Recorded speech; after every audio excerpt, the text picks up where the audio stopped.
Councilmember Cabello, Havrda. Thank you, Mayor, and thank you all for the presentations.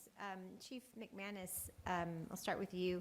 I just want to make sure, I'm not sure that Councilwoman Villagrán's question was answered. Is the safety corps, is it going to be funded? Yes. Wonderful. Yes, okay. ma'am. Great. Maybe I should stop while I'm ahead, but I have 9 more minutes. So on slide 8, you talked about our response times.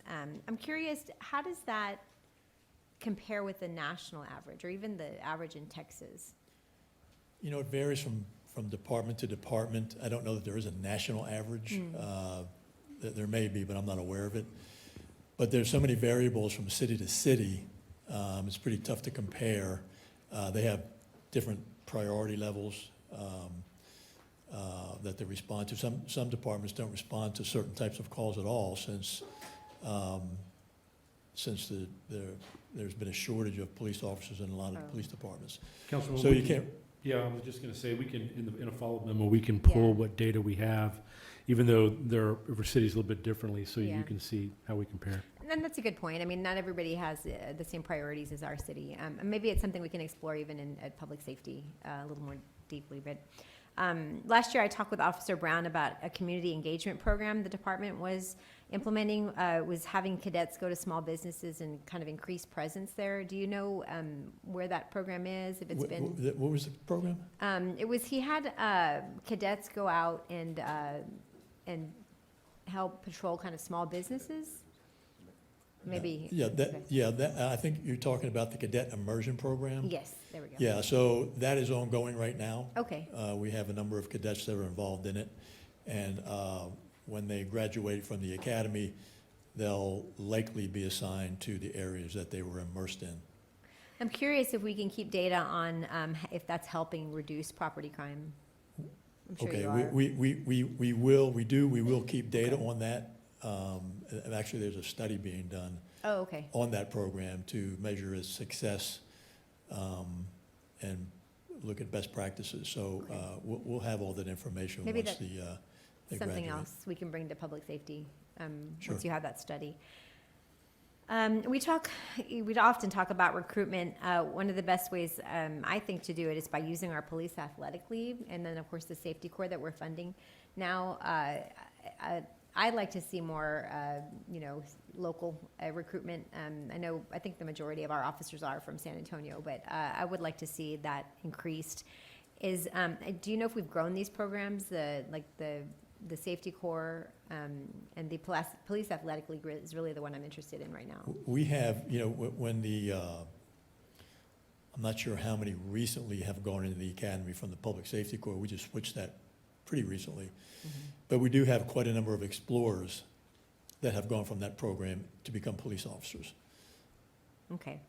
I was talking to somebody about it, I think, and about how even if they don't end up being police officers, the discipline and the skill set that they're learning is often very helpful to them, to whatever field they do go to. So I highly support those programs. And the Police Athletic League as well. I've been out and watched a game and, Sure. How they interact with the youth and help them to understand how the police help them and also to gain a better understanding of our community as a whole. And they do a great job. Matter of fact, last week they had the, I want to say, city championship baseball playoffs, and then stopped by that for a little bit. And then Saturday, I stopped by over at Lanier High School when they had a basketball camp working in conjunction with UTSA. So PAL is very active, and they do a very good job. On slide 7, I think you have some comparisons of different years. It looks like, even if you lift out 2020, which is somewhat of an anomaly year, it looks like the calls increased by over 1 million. Do you have an idea of why they would have increased so much going into 2021? Population growth, partly. I think the increase in crime has caused an increase in calls. So those are the 2 reasons that I cite for the increase. Okay. I just want to make a quick point that within our conversations about mental health, we're talking, of course, a lot about that right now, public safety. And even slide 8 of the Muni Court presentation showed an increased number of mental health orders in our community. I'd like us to remember the mental health of our police officers and our firefighters. Their jobs are physically demanding, but of course are also incredibly mentally demanding, and they need support like the rest of our San Antonio community as far as mental health services. So thank you, Chief. And Chief Hood. I'm really excited about the platform truck in Fire Station 45 that's in my district. I know that 44, I think, at least at one time, was one of the top, the busiest. Station 44 is still, if you look at Is the it? whole city, Station 44, Station 19, Station 24 are the busiest stations in the city. So by putting the platform, the next closest station is going to help 44's area. And we mentioned 14-second decrease in response times for your area. So yeah, it's a big deal. And just a Excited quick about point, that. it is physically in District 6, but it's right on the border of 4, and I mean, it really helps that whole area out, right? Yeah. Absolutely, and so we want to remind council, our fire apparatus and EMS units, there are no boundaries. We are fluid, so GPS may pick up a quicker response from a unit that's coming from HEB or coming from the academy. So anytime we add, it's going to help the whole system as a whole, because that's one less platform truck or ladder having to respond down to your district if it's needed. So it's going to be a big help. Thank you, Chief. And just a quick, one of my budget asks was for a full-time physical therapist for the department and then 2 trainers. And I know that we went a different route with the trainers, we went contract. And we are so happy with the contract we signed with Bethpage for the trainers. And so it is run out of Memorial Hospital with the Spurs team doctor as the medical director. We also looked and had discussions of physical therapists would be more of a priority for someone that's gone through cancer treatment or someone that's had a stroke, things like that, to where they're getting physical therapy for a balance issue or weakness.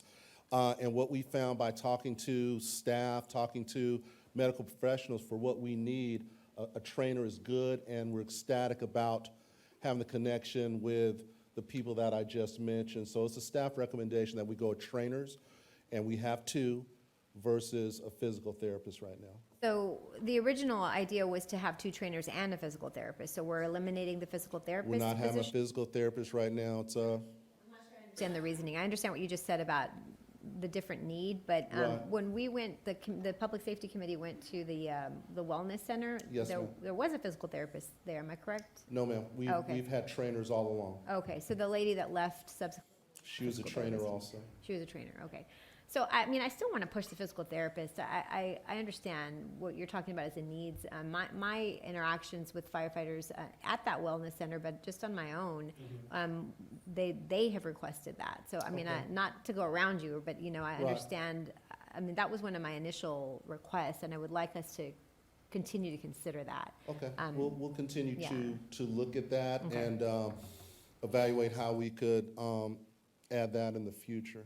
Okay, and I just want to real quick, I mentioned it for police and fire, but, you know, looking at the mental health of our firefighters as well, how we can support you guys. I'd like to continue to explore that. Resiliency, I'm so thankful that you mentioned it is a challenge. We have had a couple devastating responses from some of our folks from Uvalde and then from the tractor trailer incident. And so we were kind of tapped out. So we're looking at contracting outside resources to, again, help our people that are doing the job. So we appreciate you looking out for us there. Thank you. Thank you, ma'am. And Judge Obledo, I'll be quick.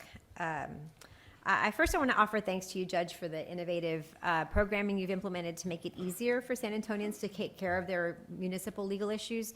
You've been instrumental in allowing more access to the courts in just how long? 2 years you've been 2 here? years, a little over 2 years. With the online pay and the kiosks, I get a lot of good feedback from the community on that. Great. And then also your initiatives to reduce distracted driving, education on preventing domestic violence, and other important initiatives. I think you've been doing a really good job. I think we forget that that's not really the history of the municipal court. So you've really stuck your neck out in a way to be involved in these initiatives. So we appreciate that. Yes, thank you, Councilwoman. Yes, it is definitely something new that the court has engaged in. And so it was really our first year of participating and creating so many events and information to hand out. We're looking to do more this next year. We are hoping, you know, we have JCMs in high schools, so they've been able to get us connected to different schools so that we can participate in their career day activities. We've also made some introductions with other people who are interested in promoting public driver safety, especially for young drivers. So we're going to be doing more of that this year. Okay, thank you, Judge. Thank you, Mayor. Thank you,